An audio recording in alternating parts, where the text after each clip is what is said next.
sure whether you've masked enough and you think, oh, I was really struggling to get to the edge, always mask more. You don't have to just mask one side. So again, you're just pulling it off like that, and then you're using that blade just to tear it like that. Okay, and that will give you a nice straight edge. Masking tape attached, and you can go under there if you think that you was maybe going to get. Or if you're working above something, it's really good to have extra protection, extra masking. If I drip some paint, it'll go on this radiator.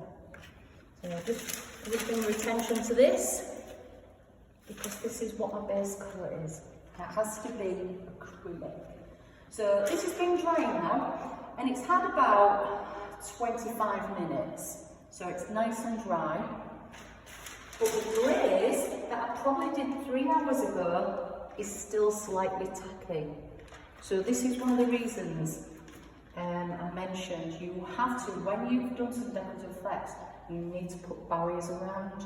It's not something you can touch up. If you damage it now, or somebody walks past it, touches it, it's going to be, well, it's ruined basically. You'll have to start again.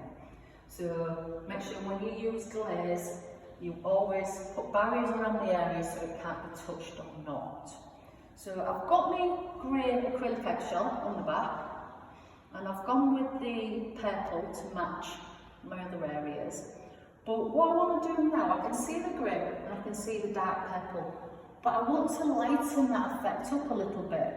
So what I'm going to do now is I'm going to go on with my third colour. So my first colour is the grey, 00801. Then I've gone on top with a purple, and now I'm going to go on the top with this lilac. Okay?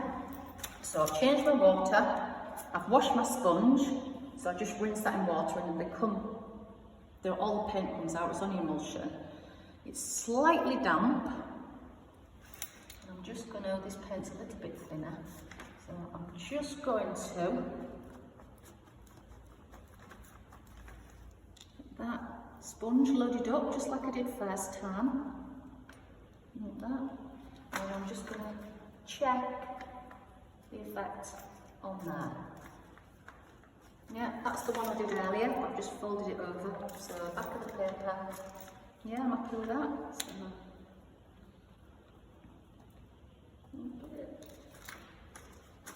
that real heaviness, I don't want it heavy. Right, I'm happy with that now. So where we go. So start wherever you want, really. You don't have to start in a corner. You can start on the bottom, if you want the middle, you can work out. It's entirely up to you. As long as the pattern is uniform, I'm just tucking that in a little bit. So what I'm going to do here, I'm going to cover it again, totally. I'm not going to go one sponge there, one there. I'm going to cover the whole thing again with a second colour. That is the only way you're going to get the 3 colours coming through with the same percentage, so about 33% of each colour. Where we go.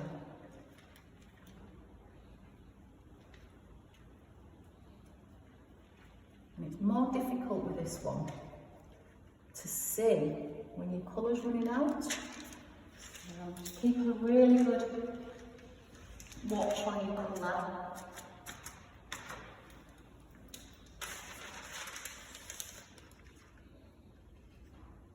As I say, I'm covering every bit again. I'm not missing anything out. Everything's getting covered with this one as well. And that then breaks up your three colours equally.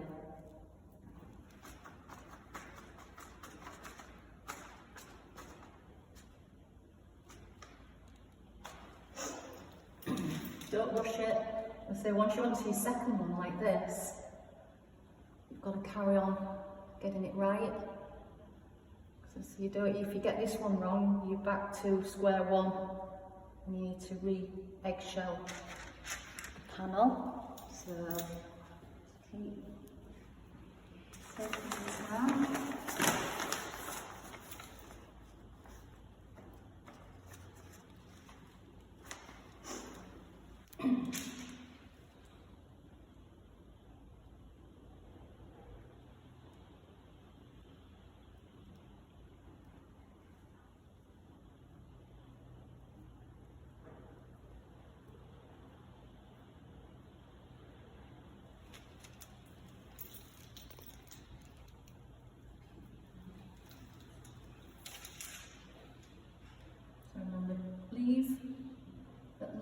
20 minutes between layers.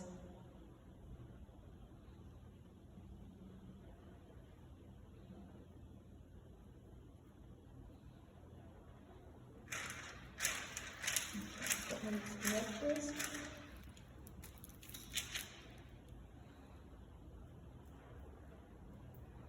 And step back and have a look. I think it's relatively uniform. I just think there's a little bit more purple there I can maybe break up. That was my heavier areas. But don't want to mess about with it too much because I think I'm spongeing it now. So that is your sponged effect. This goes straight back into water as soon as you've done anything. I'm just going to put this bit off now. I'm going to put it off quite quick because it was on top of the low tack here. That needs to go in the bin now.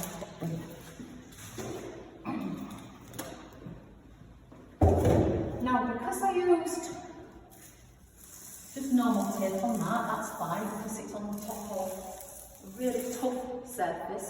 But this here, because I've used low tack, should, the pink one in the centre, should come off super easy, and it is doing. And it's not taking any paint away. So that there is, give that a watch, is the 4 effects that you're going to do. So if we just recap, we've got rag rolling, but the subtractive method, which is called ragging off. Then we dipped the rag into the glaze, saturated it, and then we did the same effect with a lint-free rag and did ragging on. Then we added scumble glaze to this area, stippled it and used the drag. And then with a sponge, we used 2 emulsions.